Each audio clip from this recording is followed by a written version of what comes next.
A former gang member named Dominic Morrow, who was shot twice and considered medically dead for over 3 minutes in 2009, tells his powerful story of having experienced hell while he was unconscious. I was medically dead for 3 minutes and 47 seconds. What he saw is something people need to hear. I joined the gang at a very young age, between the age of 12 and 13. I had a rough life. Chicago was a hard place to grow up. Unfortunately, I took that route. Years have passed and I pretty much mastered the craft, so to speak, of the streets. Give my life to, I consider them like a family to me. And come to find out, they stabbed me in the back and set me up to get me killed. Hey, wait a minute, something is not right. And I had a weird feeling in my gut about this guy. All of a sudden, I looked up and the guy looked at me with a smirk. He just kind of like evil grin, like, I got you. It was just like it was so evil, but I just remember everything moving in slow motion and I fell back. This kind of darkness is not a darkness that's here on earth. This darkness is alive. So as I'm falling, I knew this was hell.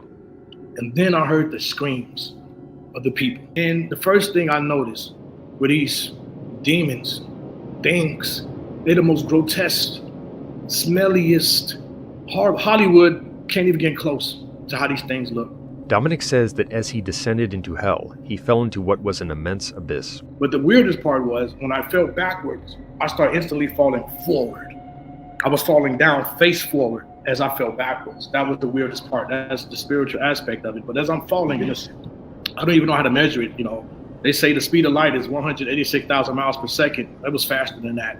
As he fell, he felt himself being stripped of everything that is good, everything that people take for granted, such as hope, love, etc., since it all comes from God.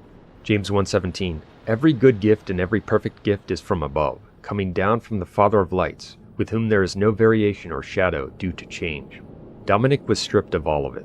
But the further I'm going down, just falling and falling, the more and more I felt like I was getting stripped of everything. I knew I was getting stripped of the things that God gave me that I took for granted, like hope, love, fellowship, patience, everything. The further I was falling down fast, everything was getting stripped from me, and I was getting more and more afraid. But this is a different type of fear. He talks about the stench of hell, which is so bad that he cannot fully describe it. But as I'm falling, I'm feeling more and more frightening. I started hearing, the first thing I noticed was laughter around me. As I'm falling, it was like this laughter, and it was like these giggling little but the laugh itself, they were laughing, I felt it. It was a different type of laugh. It was a demonic hatred. Like I just knew whatever was laughing at me hated me more than like with anything you can even describe. But as I'm falling, I hear this laughter. The second thing that caught my attention was this horrible smell.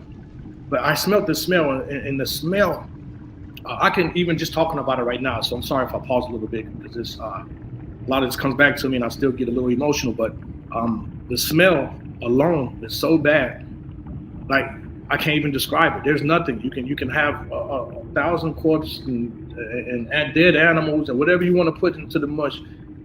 It smells like Febreze compared to what I smell. This corresponds to others who have had experiences of hell.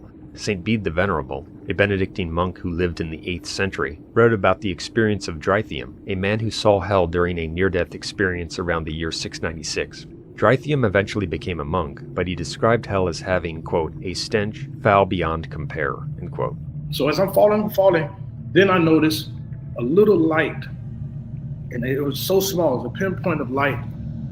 And I heard, and as I'm falling, it's getting bigger and bigger. And then that's when it hit me. I knew, and I thought it was a fairy tale. I'm not gonna lie, I just thought hell was a fairy tale. I thought it was a place of fantasy. I thought it was a scare tactic used by religions. I knew, I said, I'm going to hell. See, time doesn't exist over in eternity the way it exists here. So all the time that I'm falling, people say, how would you have time? Time doesn't exist the way you can't even fathom it. Eternity, it has no time. So as I'm falling, I knew this was hell. And then I heard the screams of the people. The screams and the yells of while as I'm falling, and this portal, may I call it the portal, was getting bigger. You can just hear, and I knew it had to be billions. Hundreds of millions of billions of people down there. I mean, screaming, and then their screams are gut-wrenching. The same way I heard those demonic laughs, I can feel it in my gut and feel it in my soul. Those screams were worse because it was suffering. It was blasphemous things being yelled. It was just horrible. People begging for one more chance. I mean, the thing is, when you're in the spirit, you can hear 1,000 noises at one time, but you can decipher and know each one, whether they're playing simultaneously or not. You can distinctively know and hear everything. He describes the heat of hell. But as I fall and I see this portal, it looked like an old cave, like I'm entering an old cave system. Okay, and then that's when I felt the heat. See, now I'm looking back on it. It probably already was hot when I got closer to it, but I was so shocked and so terrified by everything else, I didn't pay attention to the heat until I actually got into the first portion of the portal. And then that's when the heat hit me, on top of everything. It was just a bombardment of everything. And here on earth, in our physical bodies, we feel things separately, meaning like, our nervous system. So if you get poked in your back, you get punched or something like that, you can feel it just kind of in that spot. But no, there you feel it all simultaneously at one time. Pain, everything. It gripped, it's your whole body. But when I felt this heat, it's a different fabric. It's a different fabric of heat. It's not like how you burn your finger here.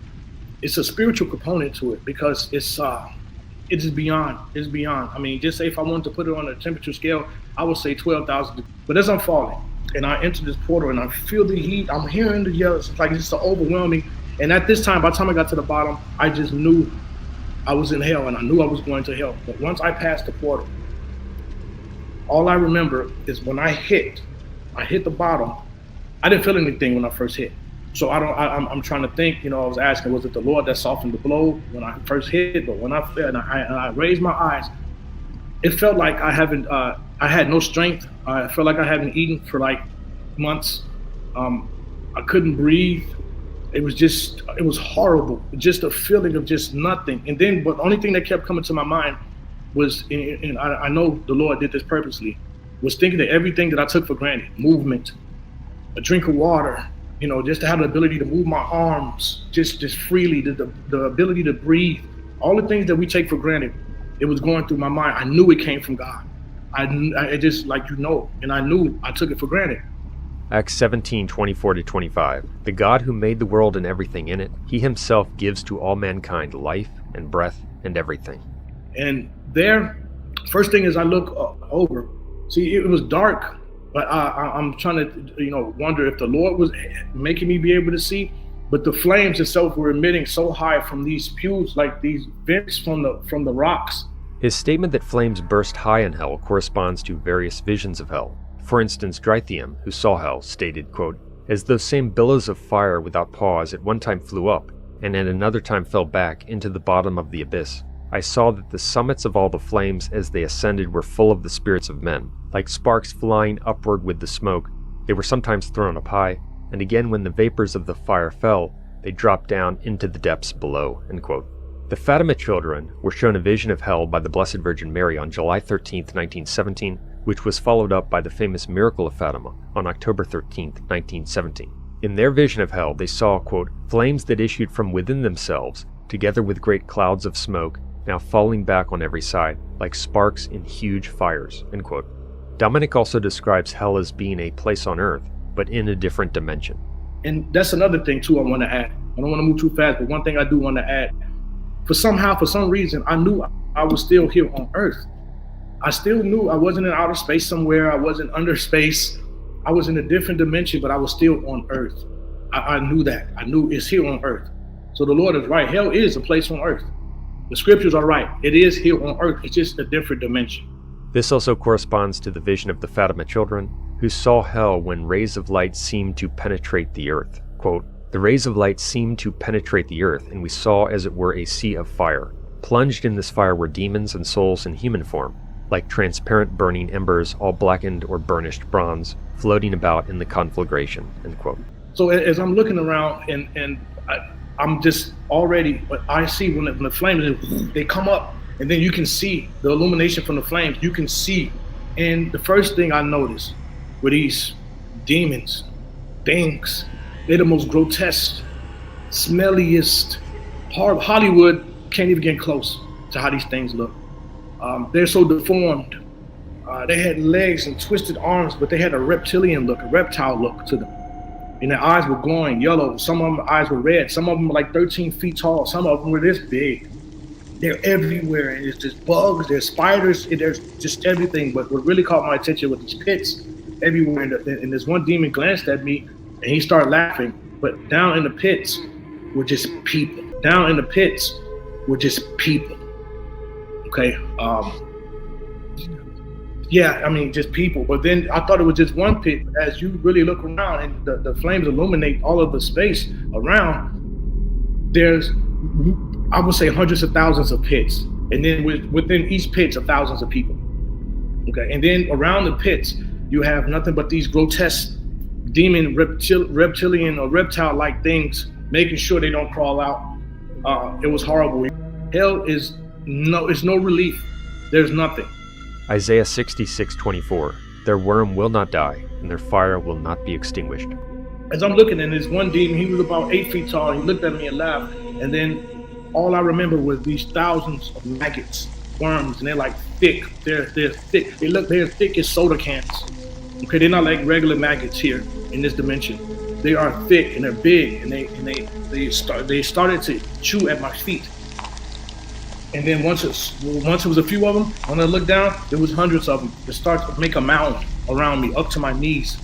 St. John Bosco, who had a vision of hell, described something similar. Quote, I drew closer to them and noticed that they were all covered with worms and vermin, which gnawed at their vitals, hearts, eyes, hands, legs, and entire bodies, so ferociously as to defy description. End quote. But that was the least of my worries, because I felt getting a hand picked me up from the back of my head, and it flung me. It flew. Now, as I flew, okay. Now remember, you have no energy. There's no nothing. Even just when I laid down, I couldn't get back up.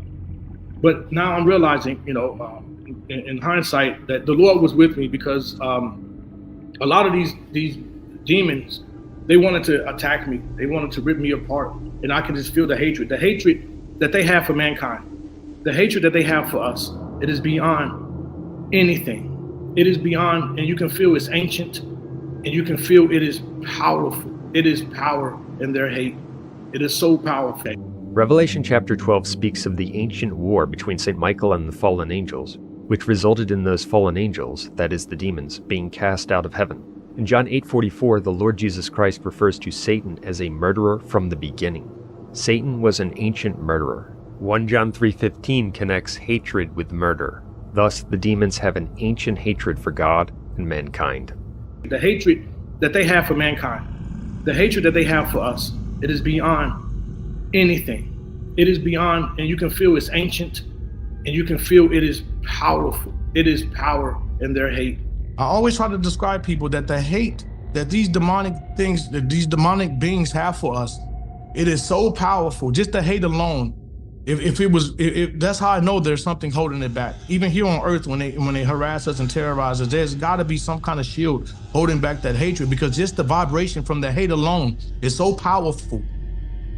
It is ancient, it's powerful, it is dark, it is gripping. They hate us. But then all of a sudden I saw like pits, and the only way I can see is because the illumination of these pits were flaming. It was like just bursting like little furnaces, and then that's how I can see. But then what terrified me the most, okay, is the fact that as I'm laying there, the pits, when they were illuminating the space that I was in, I looked, you saw, thousands, as far as your eye can see, of these pits, and there were people in these pits.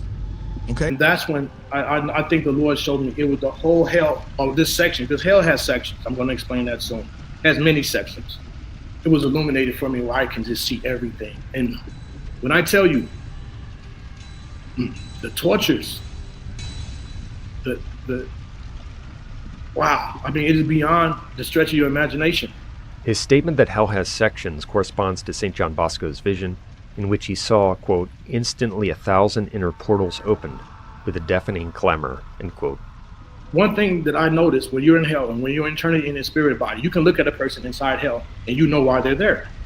You instantaneously know, you know why that person is there. I've seen people there for unforgiveness.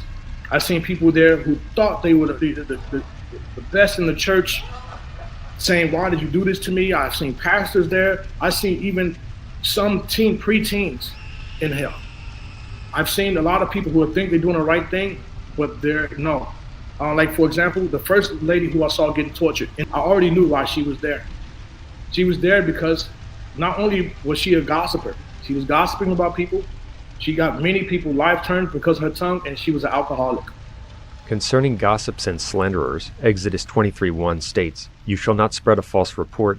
You shall not join hands with a wicked man to be a malicious witness." James 1:26, "If anyone considers himself religious and yet does not bridle his tongue, he deceives his heart, and his religion is worthless."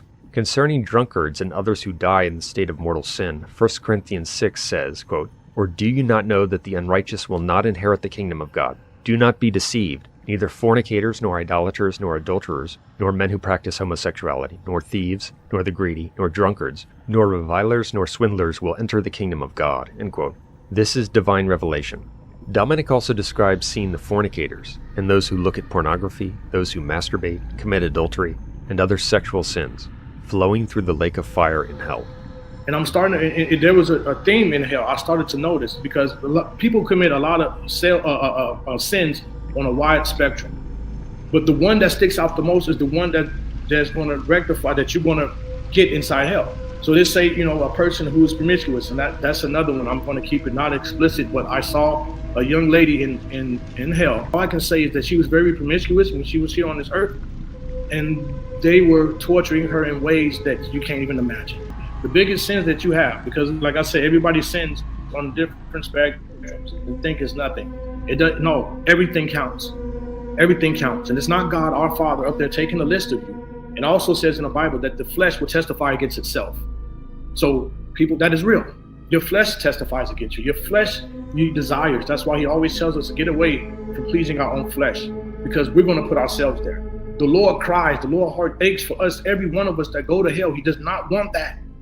He does not want that for us at all. It really tears him apart to see us in that predicament. And also, I noticed some of them been there for thousands of years. See, that's the thing. People don't understand. Time doesn't exist in eternity. It doesn't. The clock stops. And I realized that. I saw people there who were there 2,000 years, 4,000, and you just know the ancientness of it. I saw all different languages. It doesn't discriminate. The devil doesn't discriminate at all. The whole end point is to get you there. That's it.